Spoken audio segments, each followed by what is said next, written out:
There was a small town called Maplewood, and in that town, almost everyone knew each other. The streets were quiet. The houses were old but clean. Children played outside after school, and the elderly sat on their porches in the evening. It was the kind of place where nothing big ever happened, or so people believed. At the end of Birchwood Lane, there was a house that was a little different from the rest. The paint on the walls was slightly faded. The garden had more wildflowers than planned roses. And every single morning, without fail, the sound of a piano came from that house. Not loud, not aggressive, just soft, steady music that floated into the air like smoke from a chimney. The man who lived in that house was named Daniel Mercer. He was 53 years old, and he had been completely blind since the age of 19. A car accident had taken his sight in less than a second. He had no warning. One moment he could see the world, and the next moment, it was gone forever. Daniel had lived alone for many years. His wife, Clara, had passed away 6 years before this story begins. They had no children. He had a few neighbors who checked on him sometimes, and a woman named Mrs. Abbott who brought him groceries twice a week. Other than that, Daniel lived a quiet life inside his home, spending most of his time doing one thing, playing his piano. The piano was old. It had belonged to his mother. The wood was dark and scratched in a few places, but the keys still worked perfectly. Daniel knew every inch of that piano. He could find any key in total darkness without thinking twice. To him, the piano was not just an instrument. It was how he spoke. It was how he felt things. It was how he stayed connected to a world that had moved on without him. People in Maplewood were polite when they passed his house. Some smiled. A few waved, even though they knew he could not see them. But most of them did not really think about Daniel very much. He was just the blind man on Birchwood Lane, the one who played piano every morning. That was all. What no one knew was that Daniel had been carrying something very heavy inside his chest for a long time. It was not sadness about being blind. He had made peace with that many years ago. It was something else. Something he had seen, or rather, something he had heard and understood, that was slowly breaking his heart. It started about 3 months before the day everything changed. Daniel had been sitting near his open window one afternoon when he heard 2 young boys talking on the street. They were no older than 12 or 13. Their words were mean and sharp, aimed at another child who was walking alone. The words they used were ugly. They mocked the child for being different, for walking with a slight limp, for wearing old shoes, for not talking much. Daniel sat very still and listened. The child being mocked did not say a word. He just kept walking. But Daniel could hear the way his footsteps changed, slower, heavier, like each step had become harder to take. It was the sound of a person shrinking inside themselves. Over the following weeks, Daniel began to notice more. He could not see, but his hearing had become extraordinary over the years. He heard arguments between couples through thin walls. He heard a woman crying very late at night 2 houses down. He heard an old man yelling at a young boy for accidentally kicking a ball into his fence, not once, but many times, with a cruelty that seemed far too big for such a small accident.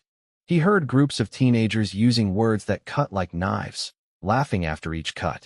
Maplewood looked peaceful from the outside, but from where Daniel sat, listening, always listening, it was a town that had quietly forgotten how to be kind. He thought about this for weeks. He could not write a letter because he could not see to write.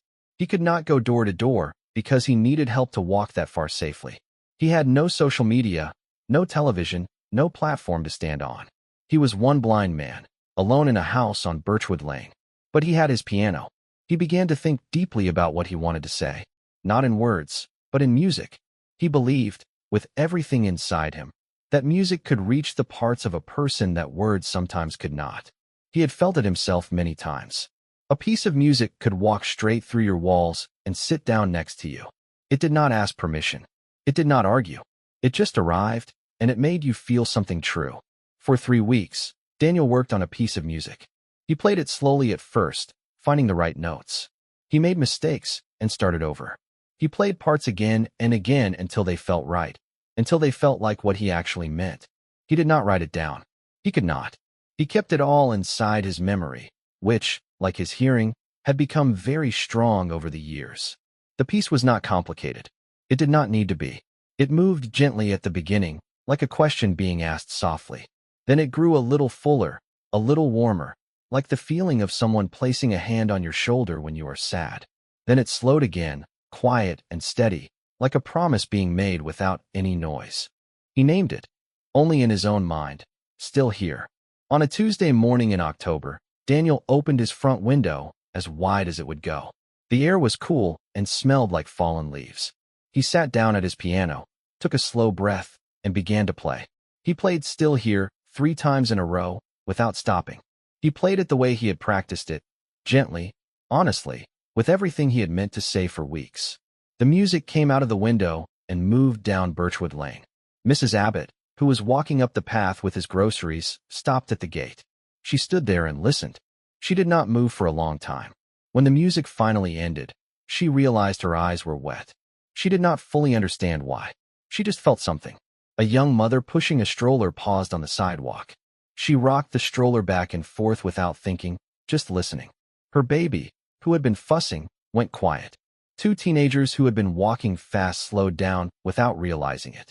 One of them nudged the other. They both stopped. They stood on the pavement and listened until the last note faded. Then they looked at each other, and neither of them said anything smart or funny. They just nodded and kept walking, quieter than before.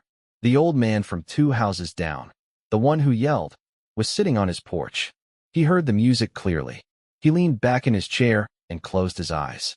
Something in his face, which was usually hard and tight, became softer. He sat there for a long time after the music ended, not moving, just thinking. None of these people knew that Daniel had made this music for them.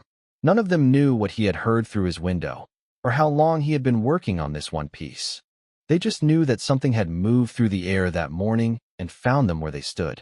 But this was only the beginning, because one person who heard the music that morning did something that Daniel had never planned for.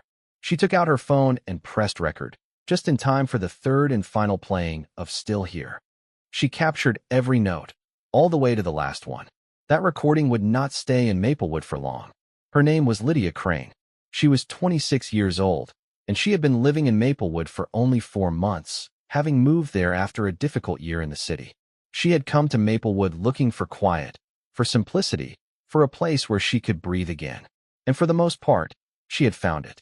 But that Tuesday morning, standing on the pavement outside Daniel Mercer's house with her groceries bag hanging from one arm and her phone in her other hand, Lydia found something she had not been looking for. She had heard the music before she even turned onto Birchwood Lane. It reached her first as just a sound in the distance, soft, unrushed, floating above the noise of a car passing and a dog barking somewhere far away. She had slowed her walking without deciding to. By the time she reached the house, she had stopped completely. She stood at the edge of the footpath and listened. She did not look at her phone. She did not think about where she was going or what she needed to do that day. She just listened. The music moved through her in a way that was hard to explain. It was not sad exactly, but it made her feel the weight of something. Maybe loneliness, maybe time, maybe all the things in life that go unsaid for too long. When the 3rd playing began, something told her to record it. She did not overthink it. She simply raised her phone, pressed the record button, and stood very still while the music filled the air around her one last time. When it ended, she stood there for another minute, not moving. Then she looked at her phone and watched the little timer. 2 minutes and 41 seconds. That was how long Still Here was. 2 minutes and 41 seconds of a blind man telling the world something important through nothing but his old piano and open window. Lydia walked home slowly. She made herself tea and sat at her kitchen table, and she listened to the recording again. The sound quality was not perfect. There was a little wind noise, and at one point a car passed. But Daniel's music came through clearly enough. Clearly enough to feel real. Clearly enough to matter. She thought about posting it online. Then she talked herself out of it. Then she thought about it again. She did not want to do something that the man in that house had not asked for. She did not know him. She did not know if he would want this shared. For 2 full days, she did nothing. On the 3rd day, she knocked on his door. Daniel answered it slowly, the way he always did, one hand on the doorframe, his face turned slightly to the side, listening before speaking. "Yes," he said. "My name is Lydia," she said. "I live 2 streets over. I heard you playing on Tuesday. I hope it's all right that I'm here." Daniel was quiet for a moment. "I remember Tuesday," he said simply. "Come in, if you'd like." She went in. The house was neat, in its own way.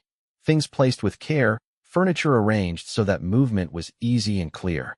The piano sat in the front room near the open window, exactly where she had imagined it. They sat and talked for almost an hour. Lydia told him she had recorded the music, and she apologized for doing it without asking. Daniel did not seem upset. He asked her why she had recorded it, and she told him honestly that it had moved her in a way she didn't want to lose. He was quiet again for a while. Then he asked, "Did it say what I meant it to say?" She thought about that. "I felt something warm in it," she said, "and something sad, like someone reminding you that people are still here, still worth caring about, even when things feel hard." Daniel nodded slowly. "That's close enough," he said. She asked if she could share it. She explained that she had a small following on a video platform, not enormous, but real people who responded to things that were honest and quiet and human. She told him she would not explain too much about him. She would not give his address or his full name. She would just let the music speak. Daniel thought about this for a long time. Then he said, "If you think it will do some good, then yes." That evening, Lydia posted the recording. She kept the caption simple. She wrote, "A man in my town opened his window and played this. I don't think he knew anyone was listening. I think everyone should hear it." She tagged it with quiet and music and something real. Then she put her phone down and went to bed. She woke up the next morning to find that the video had been viewed 11,000 times overnight. By the time she made breakfast, it was at 30,000. By noon, her phone was buzzing constantly. The comments were not the kind she usually saw online. There were no arguments, no mean jokes, no people trying to be clever at someone else's expense. People were writing things like, "I don't know why I'm crying," and "This made me call my father, who I haven't spoken to in 2 years," and "I played this for my daughter who has been having a hard time at school, and she just sat quietly and then said, 'I feel less alone.'" One comment, from a man in another country, said simply, "I needed to hear this today. I was not doing well. Now I think I will be all right." Lydia read every comment. She kept going back to her phone all day, reading them one by one. By evening, the video had reached 200,000 views.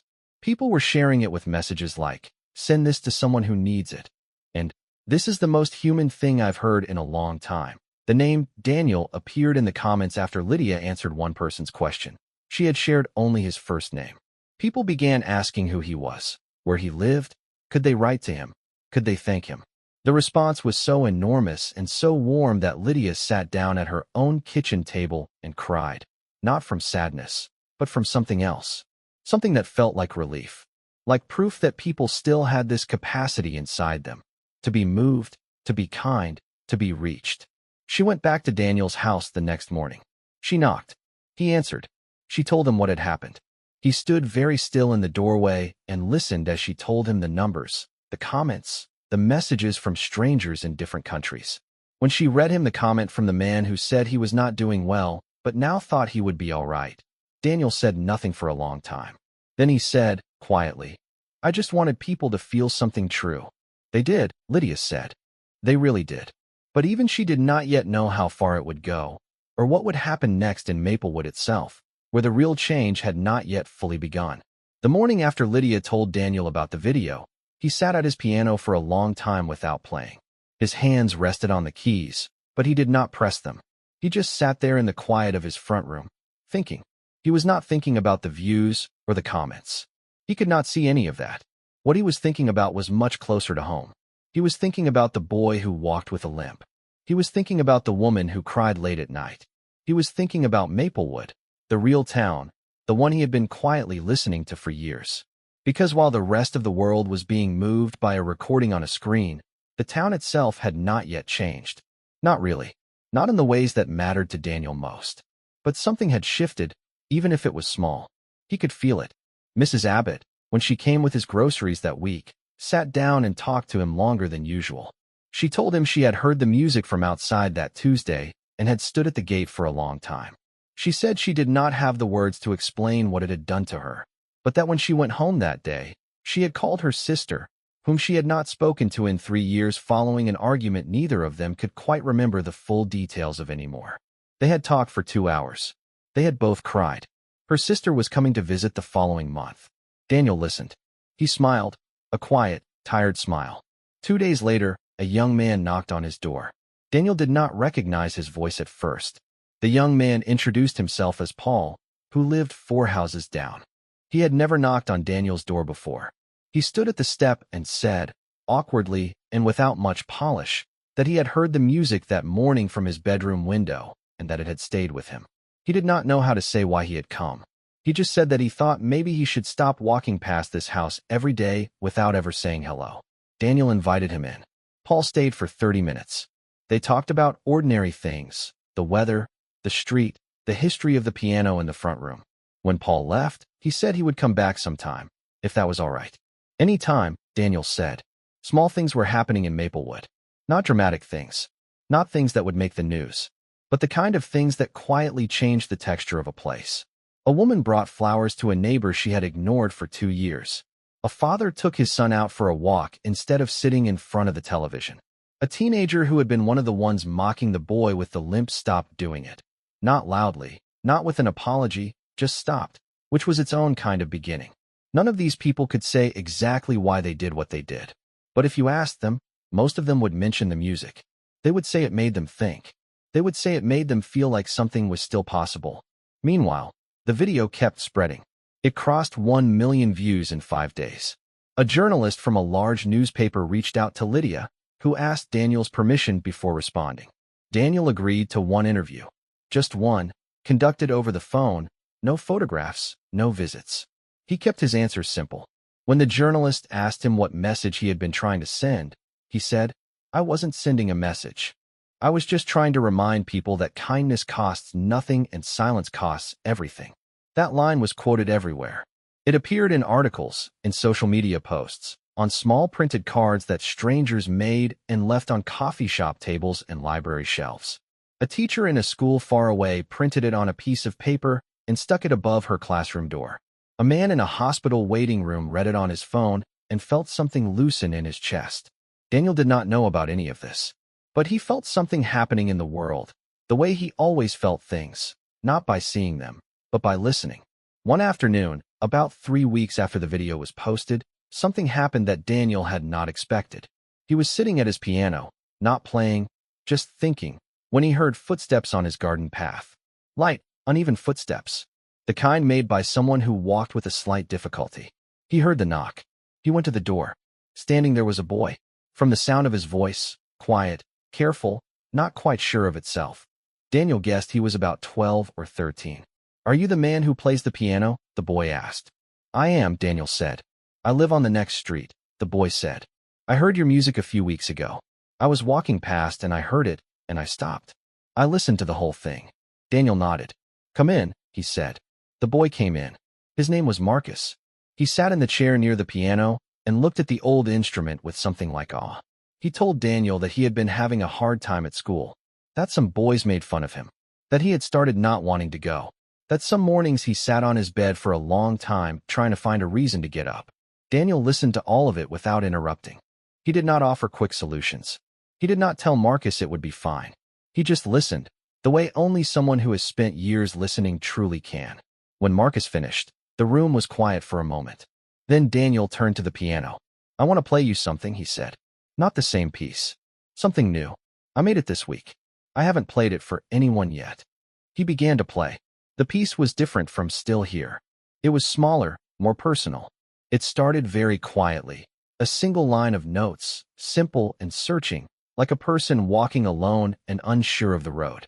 Then slowly, very slowly, other notes joined in. Not loud, just present, like companions arriving one by one. By the middle of the piece, the single line was no longer alone. It was surrounded, held up, carried forward. Marcus sat still the whole time. His hands were in his lap. When the music ended, he did not speak for almost a full minute. Then he said, "That felt like me." "Yes," Daniel said. "It did." Marcus came back the following week. And the week after that, Daniel began teaching him the basics of the piano, not in a formal way, but in the way that felt right. Slowly, patiently, one note at a time. Marcus was not naturally gifted, but he was determined, and determination, Daniel had always believed, was worth more than talent. Within a month, Marcus could play a small, simple melody with both hands.